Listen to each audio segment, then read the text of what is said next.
اعوذ باللہ من الشیطان الرجیم بسم اللہ الرحمن الرحیم فتلقى آدم من ربه كلمات فتاب عليه إنه هو التواب الرحيم قلنا اهبطوا منها جميعا فإما يأتينكم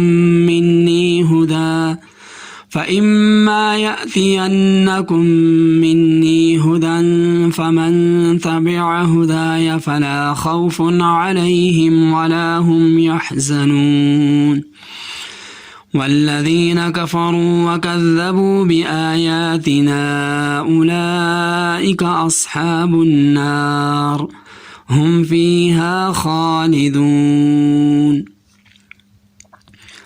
فتلقى پھر حاصل کر لیے آدم علیہ السلام من سے رب ہی اپنا رب کلمات کچھ کلمے فتابہ پھر اس نے توبہ قبول کی علیہ اس کی انہو بے شک وہ ہوا وہ التواب توبہ قبول کرنے والا الرحیم رحم کرنے والا۔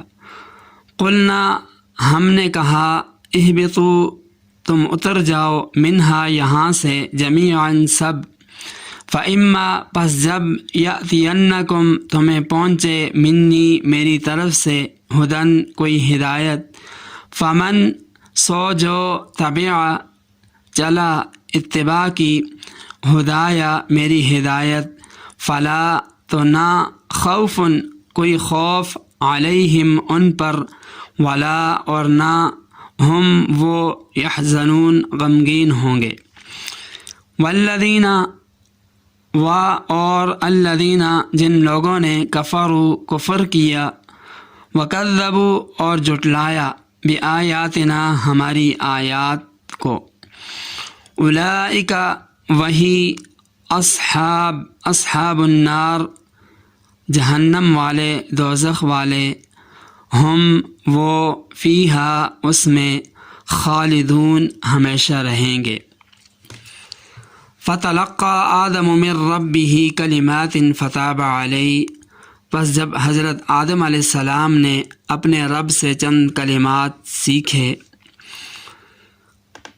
فتاب علیہ پس اللہ تعالیٰ نے رجوع کیا آدم علیہ السلام کی طرف مہربانی کے ساتھ انہو هو التواب الرحیم بے شک وہ رجوع کرنے والا بے حد مہربان ہے۔ قلنا اہبطوا منہا جمیعا ہم نے کہا تم سب زمین پر اتر جاؤ فإما یأتینکم منی ہدی پس جب میری طرف سے تمہارے پاس ہدایت آئے گی فمن تبع ہدایا پس جس نے میری ہدایت کی پیروی کی فلا خوف علیہم ولا هم یحزنون ان پر کوئی خوف نہیں ہوگا اور نہ وہ غم کھائیں گے۔ والذین کفروا اور وہ لوگ جنہوں نے کفر کا راستہ اختیار کیا وکذبوا بآیاتنا اور ہماری آیات کو جھٹلایا اولئک اصحاب النار وہ جہنم والے ہیں ہم فیہا خالدون اس میں ہمیشہ ہمیشہ رہیں گے۔ جب حضرت آدم علیہ السلام نے اس ممنوع درخت کا پھل کھا لیا جس سے انہیں منع کیا گیا تھا تو آدم علیہ السلام سے جنت کے اندر جو انعامات اکرام تھے وہ سب کے سب لے لیے گئے اور انہیں حکم ہوا کہ زمین پر اتر جاؤ بعض تمہارے بعض کے دشمن ہیں اور تمہارے لیے زمین میں ٹھکانہ ہے اور تمہیں ایک وقت تک فائدہ اٹھانا ہے۔ تو اب آدم علیہ السلام کو بڑی پریشانی ہوئی اور ایک مدت تک زمین میں پریشان حال اپنی خطا پر روتے رہے۔ بالآخر اللہ تعالیٰ کو رحم آیا اور حضرت آدم علیہ السلام کو خود ہی معافی طلب کرنے کے لیے کچھ کلمات سکھا دیے اور ان پر توجہ فرمائی، حضرت آدم علیہ السلام کی توبہ قبول فرمائی۔ تو اسی کا یہاں پر ذکر ہے فتلقى آدم من ربه کلمات کہ پھر حاصل کر لیے حضرت آدم علیہ السلام نے اپنے رب سے چند کلمات یعنی معذرت کے کلمات یہ کون سے کلمات تھے؟ تو ان کے متعلق مختلف اقوال ہیں۔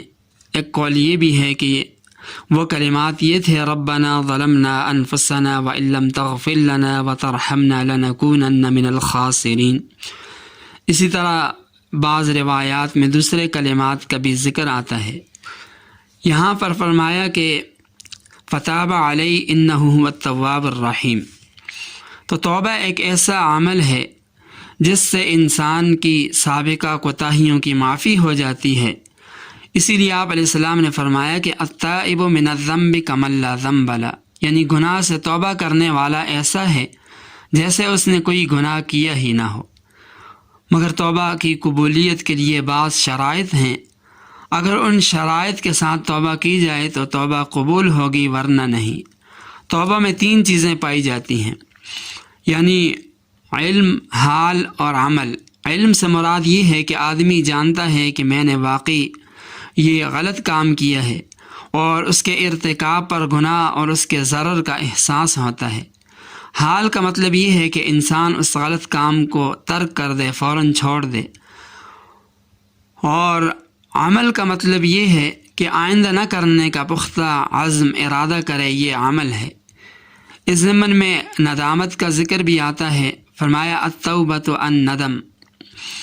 اگر کچھ فرائض رہ گئے ہوں تو ان کو ادا کیا جائے، کوئی حقوق تلف ہوئے ہوں تو ان کو ادا کیا جائے، تب انسان کی توبہ قبول ہوتی ہے۔ یہاں ایک بات یہ بھی سمجھنے کی ہے کہ یہاں پر فرمایا اہبطوا، قلنا اہبطوا منہا جمیعا، کہ سب کے سب زمین پر اتر جاؤ۔ تو یہاں یہ بات سمجھنے کی ہے کہ زمین پر اترنے کا جو حکم تھا یہ کسی سزا کے طور پر نہیں تھا، بلکہ اس میں بھی اللہ تعالیٰ کی حکمت تھی۔ تخلیق آدم کے وقت اللہ تعالیٰ نے فرمایا انی جاعل فی الارض خلیفہ، کہ میں زمین میں نائب بنانے والا ہوں۔ چنانچہ اس ارادے کی تکمیل یعنی خلافت ارضی کے لیے حضرت آدم علیہ السلام کو زمین پر اتارا گیا۔ آپ نے نیابت کے کام کی ابتدا کی، اور پھر یہ فرض آپ کی آنے والی اولاد میں منتقل ہو گیا۔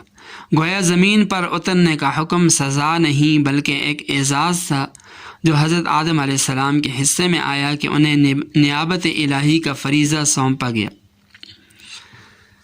حضرت آدم علیہ السلام کی توبہ قبول ہونے کے بعد بھی چونکہ حضرت آدم علیہ السلام کو دنیا میں رکھنے میں ہزاروں حکمتیں، مصلحتیں تھیں، اور دنیا میں ہدایت اور حضرات انبیاء علیہ السلام کی بعثت کا سلسلہ جاری کرنا تھا، اور بنی نوع انسان کا دنیا میں پھیلانا اور ان کو احکامات الہیہ کا مکلف بنانا اور ان میں خلافت الہیہ کا قائم کرنا منظور تھا۔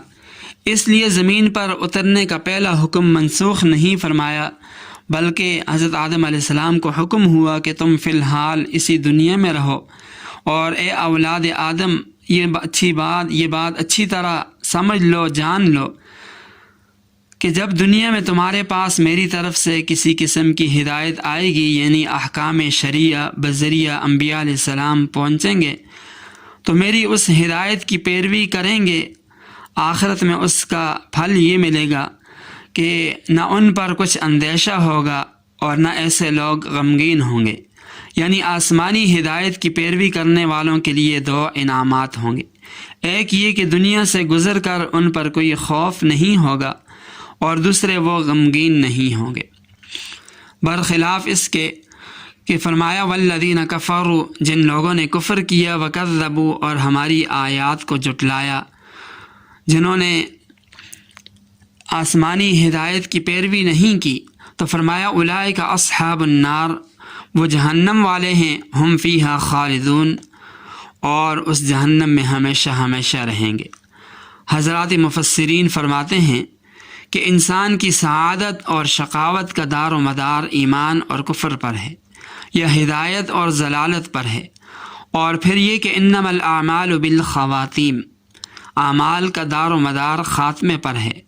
جس کا ایمان پر خاتمہ ہو گیا، یعنی جو ایمان کی دولت ساتھ لے گیا، وہ مومن ہے، اور جس کا خاتمہ کفر پر ہوا وہ کافر ہو گیا۔ اب قانون خداوندی یہ مقرر ہو گیا کہ ایک دفعہ جنت سے نکلنے کے بعد اب دوبارہ جنت میں داخلہ ایمان اور نیکی کی بنا پر ہوگا، اس کے بغیر جنت میں دوبارہ داخلے کی کوئی صورت نہیں ہے۔ اللہ تعالی ہم سب کو قرآن مقدس کے احکامات پر عمل پیرا ہونے کی توفیق عطا فرمائے۔